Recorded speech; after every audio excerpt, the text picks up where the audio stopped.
చాలామంది అంటూ ఉంటారు, ఇది బ్రిటిష్ వాడు తయారు చేసిన క్యాలెండర్ అని. ప్రతి క్యాలెండర్‌లో చూడండి ఆంగ్ల సంవత్సరాది అని ఉంటది. ఇది జనవరి 1 తారీఖు కింద.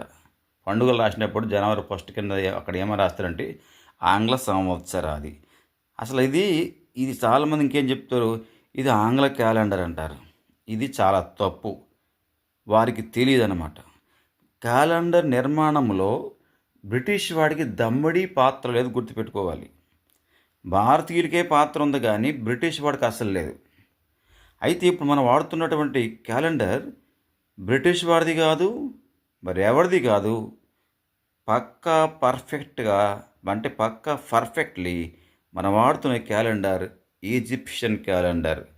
ఈజిప్ట్ వారి క్యాలెండర్ని తయారు చేశారు. సంవత్సరానికి 365 రోజులు అని చెప్పింది ఈజిప్ట్. మొట్టమొదట చెప్పింది ఈజిప్ట్ వారే. ఆ తర్వాత మళ్ళా 366 రోజులు అని చెప్పింది కూడా ఈజిప్ట్ వారే. అంత మాత్రమే కాదు, అది లీఫ్ సంవత్సరం పెట్టింది కూడా వాళ్ళే, ఎవరో కాదు. అయితే ఆ వారానికి పేర్లు పెట్టిన వాళ్ళు మాత్రము బబులోనీయులు అనగా ఇరాక్ వారు. నెలలకు పేరు పెట్టింది మాత్రము రోమన్స్. రాసులకు పేరు పెట్టింది కూడా బబులోనీయులు అంటే ఇరాక్ వారు పెట్టారు. బ్రిటిష్ వాడు దీంట్లో దమ్మడి పాత్ర లేదు. మనం వాడుతున్న క్యాలెండర్ పక్కా పర్ఫెక్ట్గా ఇది ఈజిప్షియన్ క్యాలెండర్. ఇది అందరూ తెలుసుకోవాలి. చాలామంది చదువుకున్న మేధావులు కూడా దీన్ని బ్రిటిష్ క్యాలెండర్ అంటున్నారు. చాలా తప్పు, చాలా అవమానం. కాదు, అది బ్రిటిష్ క్యాలెండర్ కాదు ఇది మనం వాడేది. ఇది ఈజిప్షియన్ క్యాలెండర్.